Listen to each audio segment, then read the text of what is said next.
Hello दोस्तों, कैसे हैं सब। स्वागत है आपका आपके अपने यूट्यूब चैनल कॉमिक वर्ल्ड पे। तो चलिए दोस्तों, शुरू करते हैं राज कॉमिक्स की एक्स सीरीज़ की अगली कॉमिक्स मासूम शैतान। एक्स सीरीज़ मासूम शैतान।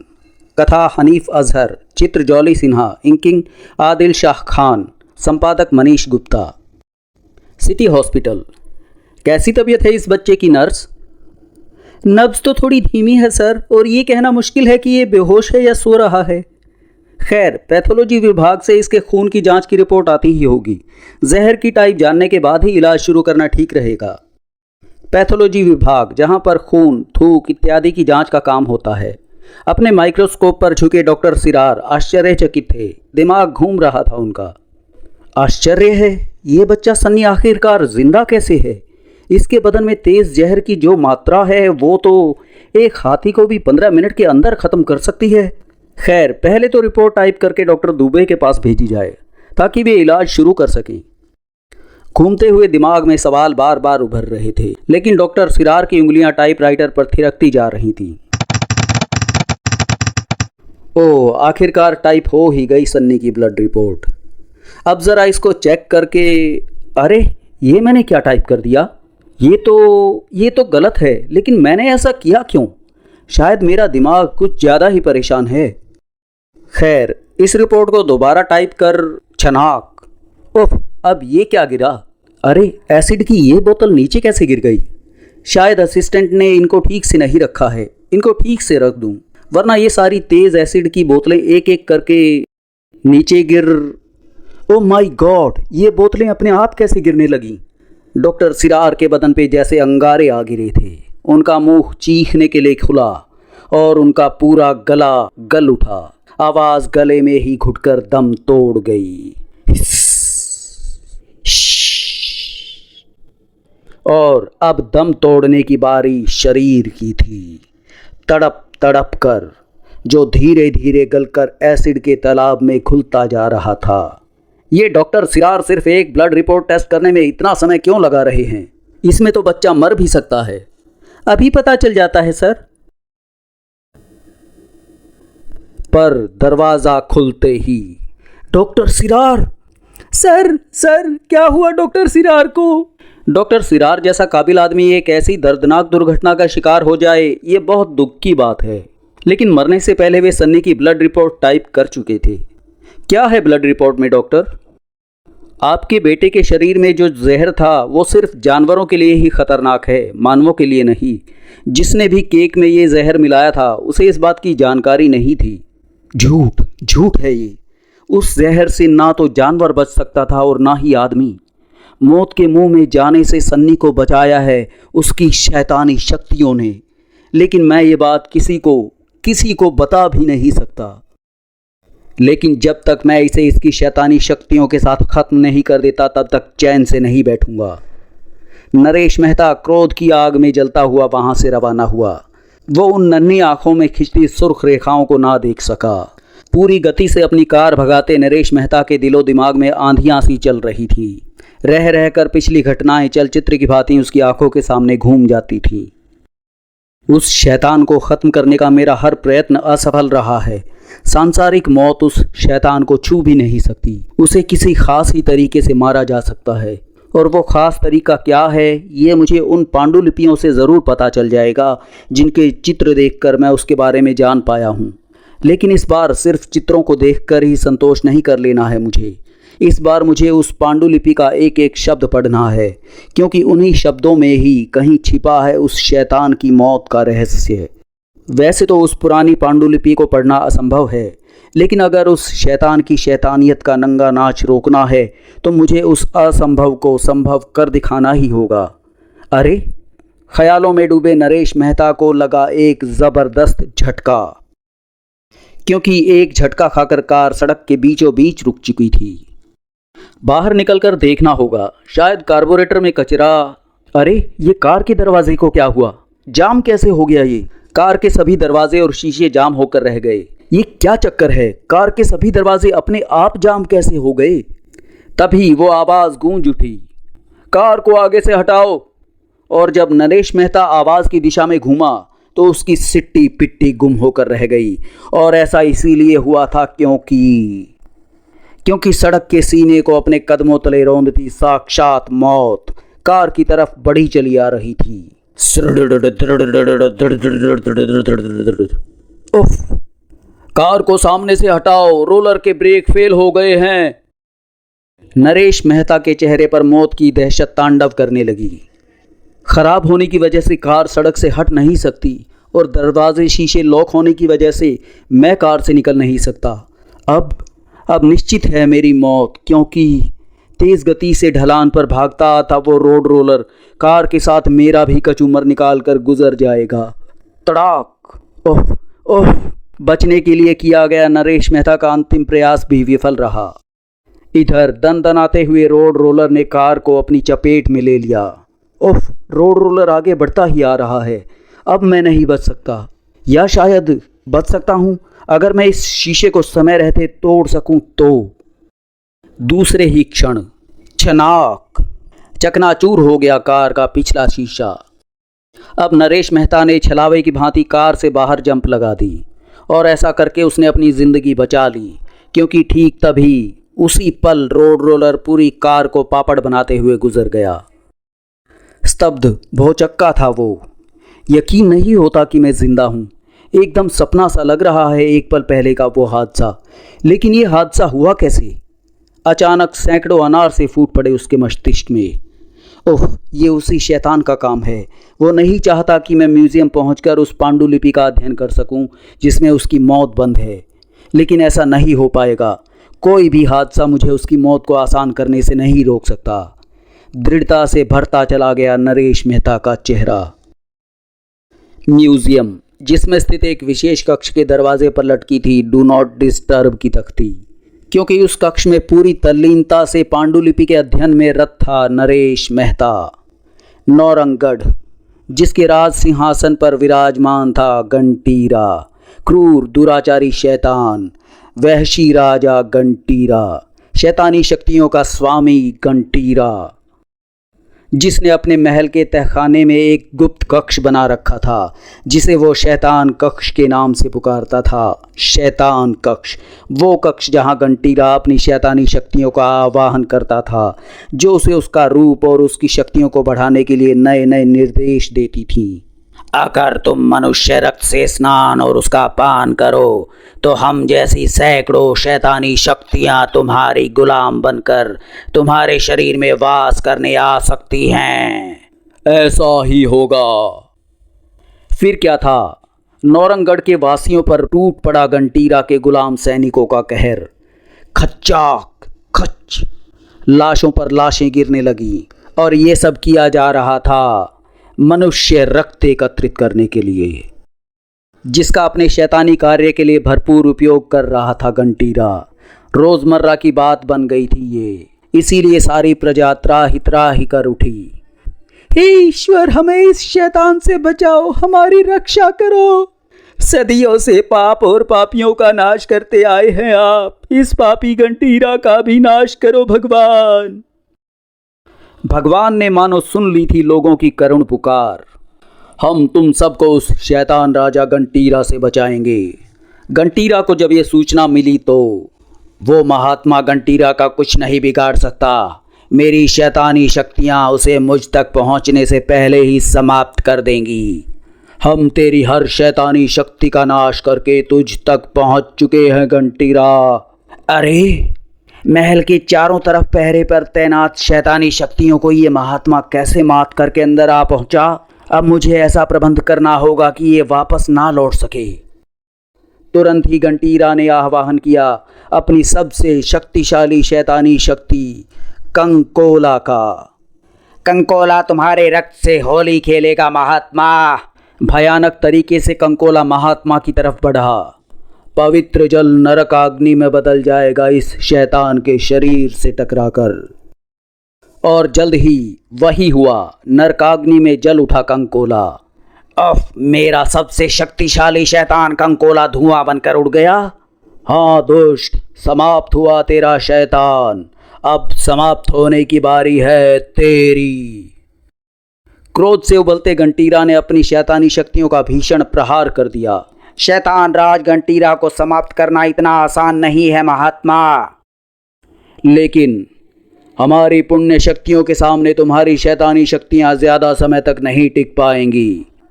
पुण्य और शैतानी शक्तियों के बीच शुरू हुआ एक संघर्ष कई दिनों तक जारी रहा।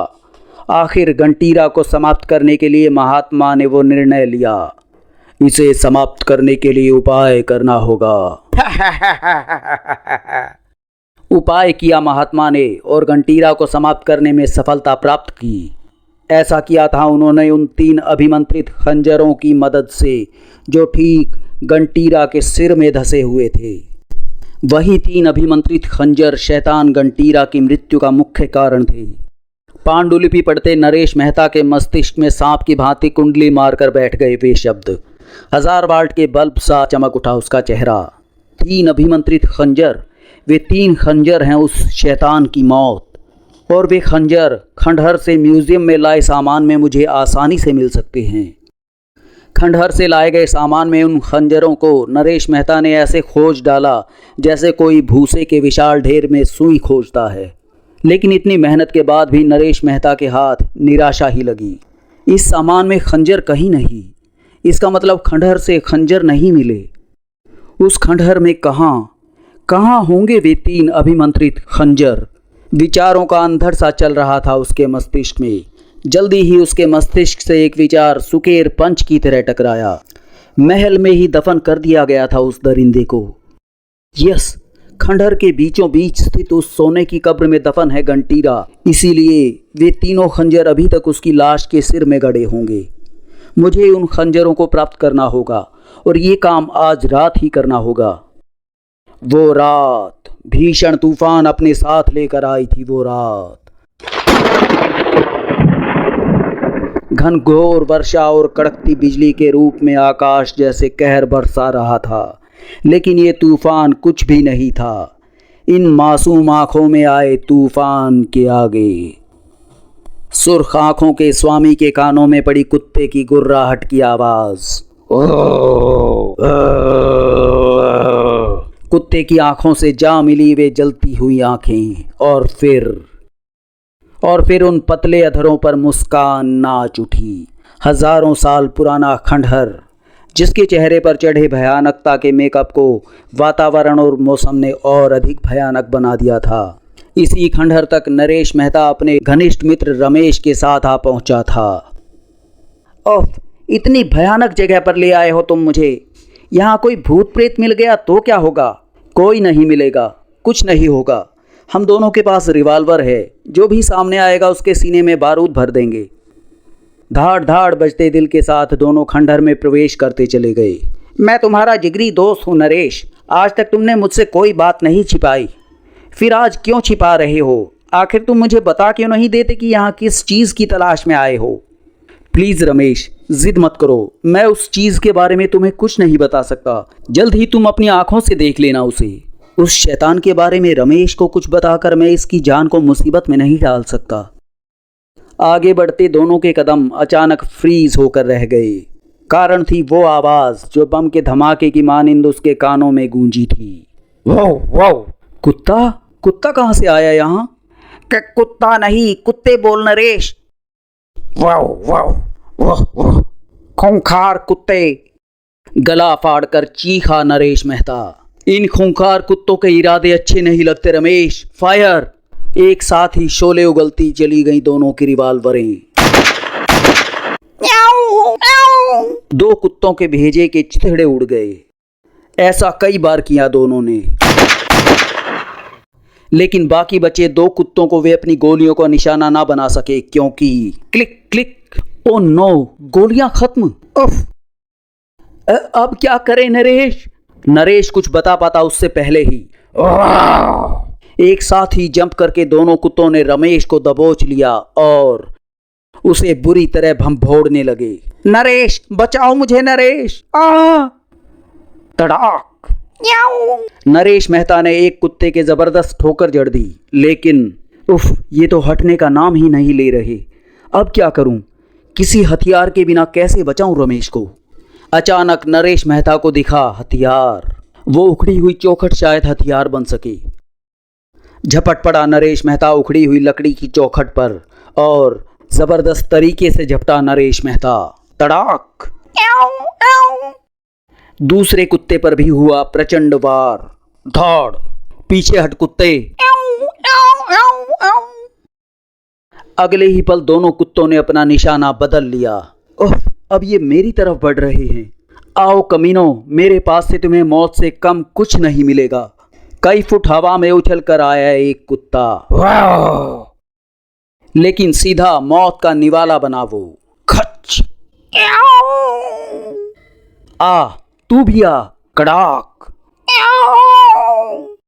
ये कुत्ते जरूर उस शैतान के भेजे हुए दूत हैं जो हमें मौत देकर खंजर प्राप्त करने से रोकना चाहते थे। फिर नरेश मेहता रमेश की तरफ पलटा। शुक्र है घायल हो जाने की वजह से रमेश सिर्फ बेहोश हुआ है। अगर इसे कुछ हो जाता तो मैं अपने आप को कभी माफ नहीं कर पाता। फिर सुध ली उसने उस महत्वपूर्ण काम की जिसके लिए वो यहाँ आया था। इससे पहले वो शैतान मेरे सामने कोई और अड़चन खड़ी करे, मुझे कब्र से वे अभिमंत्रित खंजर प्राप्त कर लेने चाहिए। कब्र तक जा पहुंचा नरेश मेहता और पूरी ताकत लगाकर कब्र को खोलने में जुट गया नरेश। और तब जब सफलता मिली उसे अपने प्रयास में तो सिसकारी सी निकल गई उसके मुख से। ओह! कब्र में तो हजारों की संख्या में बिच्छू भरे पड़े हैं। इन बिच्छुओं को हटाए बिना कब्र में हाथ डालने का सिर्फ एक ही मतलब है, मौत। इसीलिए सबसे पहले कब्र से बिच्छुओं को हटाने का इंतजाम करना होगा, और वो इंतजाम है बेहोश पड़े रमेश के पास। नरेश मेहता रमेश की तरफ लपका। ये लाइटर! रमेश की जेब से लाइटर निकाल नरेश ने अपनी कमीज उतार कर उसमें आग लगाई और उसे बिच्छुओं से भरी कब्र में उछाल दिया। उम्मीद है परिणाम मेरी आशाओं के अनुरूप ही निकलेगा। एक पल बाद ही नरेश मेहता की बाँछें खिल गईं। आग की वजह से बिच्छू कब्र से निकल कर भाग रहे हैं। कुछ पल बाद ही कब्र में बिच्छुओं की जगह एक कंकाल नजर आने लगा। यही है गंटीरा की लाश जिसे वक्त के थपेड़ों ने कंकाल में बदल दिया है, और वे रहे उसकी खोपड़ी में धसे अभिमंत्रित खंजर। धड़कते दिल से नरेश मेहता ने झुककर तीनों अभिमंत्रित खंजर कंकाल की खोपड़ी से बाहर खींच लिए। ठीक उसी पल बाहर भीषण रूप से बिजली कड़क उठी।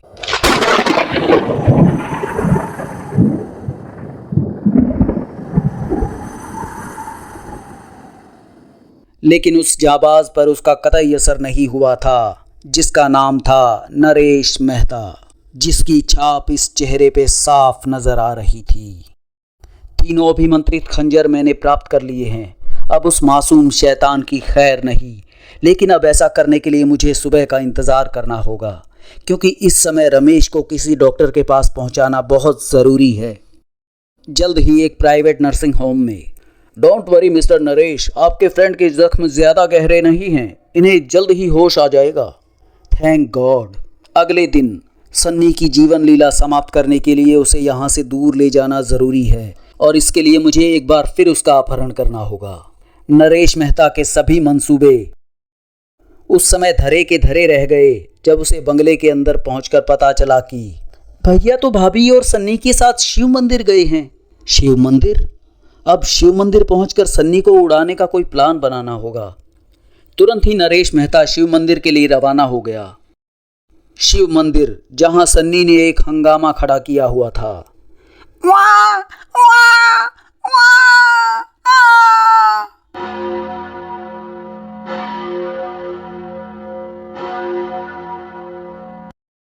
प्रोफेसर गुप्ता के साथ वहां उपस्थित हर व्यक्ति हैरान था।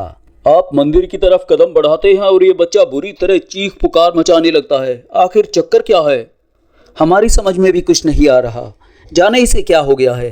लगता है मंदिर में बजती घंटियों और यहाँ की भीड़ को देखकर ये बच्चा बुरी तरह डर गया है, इसीलिए ये शायद मंदिर में नहीं जाना चाहता। बिल्कुल ऐसा ही लगता है। एक ने दी वो अमूल्य सलाह। अगर ऐसी बात है भाई साहब, तो आप इस बच्चे को यहीं छोड़कर भगवान के दर्शन क्यों नहीं कराते? हाँ, यही ठीक रहेगा। सन्नी का ख्याल रखना रघु। अच्छा साहब।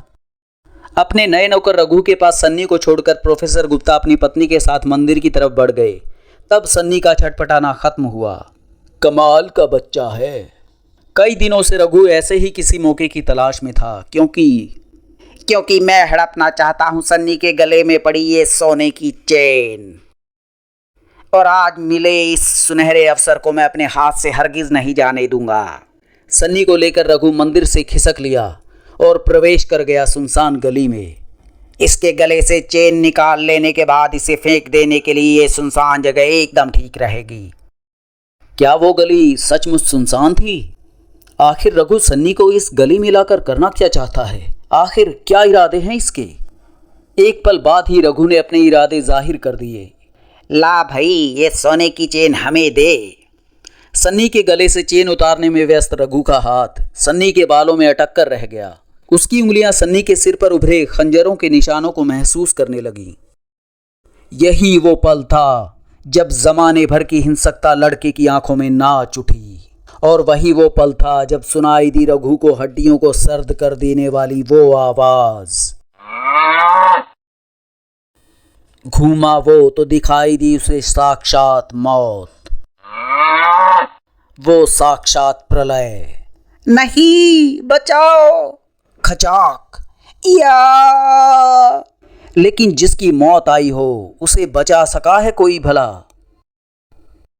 सांड की उस जबरदस्त टक्कर से सन्नी रघु के हाथ से छिटक कई फुट ऊपर उछल गया, लेकिन उस मासूम के कठोर धरातल से टकराने से पहले ही कैच कर लिया उन दो हाथों ने। सन्नी को कैच करने वाले वे हाथ नरेश मेहता के थे, जिसकी आंखों में था दहशत और खौफ का जबरदस्त जलजला, क्योंकि उन्होंने देखा था वो खौफनाक और हौलनाक मंजर। सड़क पर खड़े लोगों का भी उस दृश्य को देखकर बुरा हाल था। हे भगवान, इतना खौफनाक दृश्य! लोगों के साथ ही नरेश मेहता के जिस्म में भी झुरझुरी का तूफान दौड़ गया। आखिर इस दरिंदे ने एक और इंसान को अपनी दरिंदगी का शिकार बना लिया। लेकिन अब ऐसा नहीं होगा। कुछ ही पलों में तीनों अभिमंत्रित खंजर इसके सिर में घोंपकर मैं इसका किस्सा खत्म कर दूंगा। आज इसे मौत के मुंह में जाने से कोई नहीं बचा पाएगा। कुछ ही देर बाद नरेश मेहता सन्नी को लेकर शहर के इस सुनसान हिस्से में पहुंच चुका था। ये जगह एकदम उपयुक्त है इसकी मौत के लिए, लेकिन इसे मौत देने से पहले मैं अपने एक संदेह की पुष्टि कर लेना चाहता हूँ। देखना चाहता हूँ मैं कि इसके चेहरे पर 3 अभिमंत्रित खंजरों के निशान हैं भी या नहीं। सन्नी के बालों से खेलती नरेश मेहता की उंगलियां उस समय फ्रीज होकर रह गईं जब महसूस हुए निशान, अभिमंत्रित खंजरों के निशान। रोमांचित हो उठा नरेश मेहता। यही है हजारों साल पहले का शैतान राजा घंटीरा, जो एक मासूम के रूप में आ पहुंचा है आज के युग में। लेकिन इससे पहले कि इसकी शैतानी लीलाएं परवान चढ़े, मैं इसे खत्म किए देता हूं। उठ गया नरेश मेहता का हाथ वार करने के लिए। बेबसी की छटपटाहट साफ नजर आने लगी उस मासूम शैतान की आंखों में, लेकिन रत्ती भर भी कम ना हुई उसके अधरों पर खेलती वो मुस्कान, बल्कि वो तो गहरी और गहरी होती चली गई। अभिमंत्रित खंजरों को थामे नरेश मेहता के हाथ तेजी से नीचे आए। साएं साएं, और गूंज उठी मांस में खंजरों के घुसने की हल्की सी आवाज। खच फचाक, छूट उठा खून का फव्वारा सा, और इसी के साथ खत्म हो गया मासूम शैतान का किस्सा। दोस्तों, आपको एक्स सीरीज की ये तीसरी कॉमिक्स कैसी लगी कृपया कमेंट सेक्शन में ज़रूर बताइए। एक्स सीरीज श्रृंखला की पूर्व प्रकाशित दोनों चित्रकथाएं डर और भूत बच्चा चैनल पर उपलब्ध हैं। यदि आपने उन्हें नहीं देखा है तो उन्हें देखिए और आनंद लीजिए। एक्स सीरीज श्रृंखला की अगली रोंगटे खड़े कर देने वाली कॉमिक्स है रक्त प्यासा, प्रेम सहित आपका संपादक मनीष गुप्ता। तो दोस्तों, ये थी राज कॉमिक्स की एक्स सीरीज श्रृंखला की तीसरी कॉमिक्स मासूम शैतान।